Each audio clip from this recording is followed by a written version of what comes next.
বিসমিল্লাহির রহমানির রহিম। প্রিয় শিক্ষার্থীবৃন্দ, আজকে আমরা পার্ট 8 কোরবানি সম্পর্কে জানবো। কোরবানির ধারণা।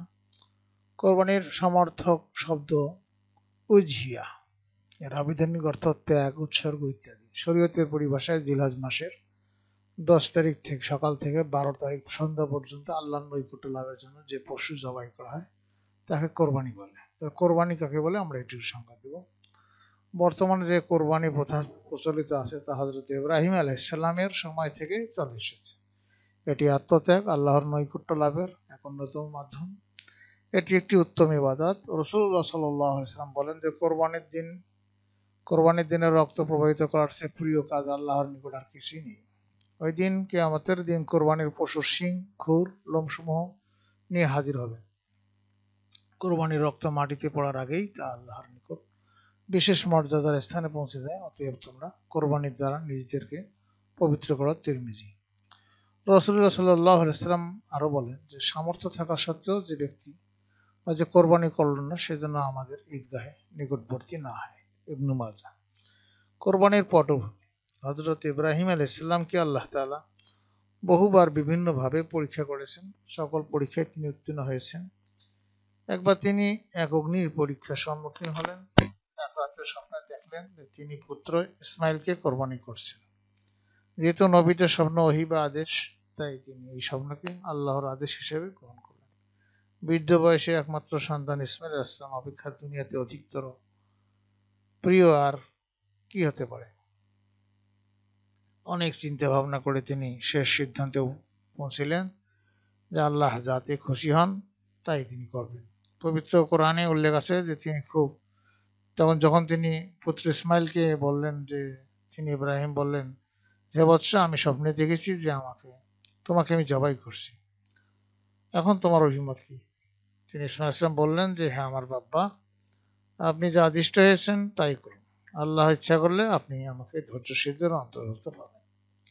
সূরা আস-সাফাত আয়াত 61।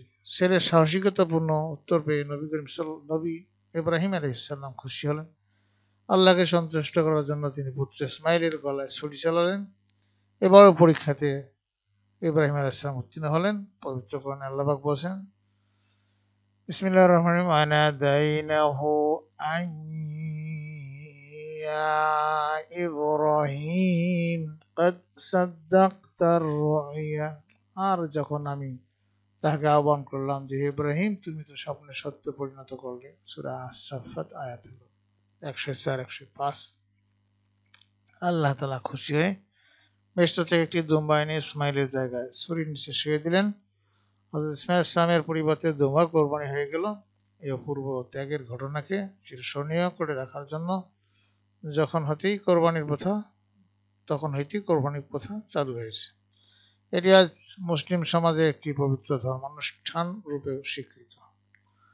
কোরবানির নিয়মাবলী ও বিধিবিধান। কোরবানির কতিপয় বিশেষ নিয়মাবলী বিধিবিধান নিম্নে বর্ণনা করা হলো। যে এক হলো, জিলহজ মাসের 10 তারিখ ফজর হতে 12 তারিখ সন্ধ্যা পর্যন্ত যদি কেউ নির্দিষ্ট পরিমাণ সম্পদের মালিক হিসেবে নিসাব হয় তবে তার উপর কোরবানি ওয়াজিব। মুসাফিরের উপর কোরবানি ওয়াজিব নয়। 2 হলো, জিলহজ মাসের 10, 11, 12 তারিখ 3 দিন কোরবানির সময় এই 3 দিনের যে কোনো দিন কোরবানি করা যায়, তবে প্রথম দিনে কোরবানি করা উত্তম। 3 হলো, ঈদুল আজহার নামাজের আগে কোরবানি করা সঠিক নয়, নামাজের পরে বা নামাজ আদায়ের পর কোরবানি করতে হয়। 4 হলো, সুস্থ সবল ছাগল, ভেড়া, দুম্বা, গরু, মহিষ, উট ইত্যাদি কোরবানির পশু দ্বারা কোরবানি করতে হয়। গরু, মহিষ এবং উটের 1 হতে 7 জন পর্যন্ত শরিক হয়ে কোরবানি করা যায়। 5 হলো, কোরবানি ছাগলের বয়স কমপক্ষে 1 বছর হতে হবে। গরু, মহিষ কমপক্ষে 2 বছরের হতে হবে। উটের বয়স কমপক্ষে 5 বছর হতে হবে। দুম্বা ও ভেড়ার বয়স ছাগলের মতো। তবে 6 মাসের বেশি বয়সের দুম্বা বাচ্চা যদি এরূপ মোটা তাজা হয় যে 1 বছরের অনেকগুলো দুম্বার মধ্যে ছেড়ে দিলে বেঁচে না যায় না, তবে সেরূপ বাচ্চা দিয়ে কোরবানি জায়েজ।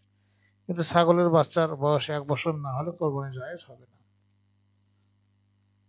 6 হলো, কোরবানির গোশত সাধারণত 3 ভাগে ভাগ করে 1 ভাগ গরিব মিসকিনকে, 1 ভাগ আত্মীয় স্বজনকে দেওয়া এবং 1 ভাগ নিজের জন্য রাখা উত্তম।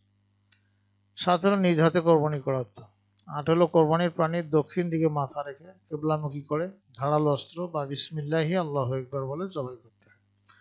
প্রত্যেক মুসলমানের উচিত কোরবানির সময় একাগ্রতার সাথে উত্তম পশু কোরবানি করা, যাতে তারা অনেক সওয়াব পাবে, পরস্পরের মধ্যে আন্তরিকতা বাড়বে এবং হৃদ্যতাপূর্ণ পরিবেশ সৃষ্টি হবে।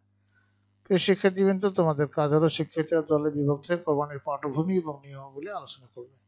আমরা নেক্সট ক্লাসে পার্ট 9 আকিকা সম্পর্কে আলোচনা করব।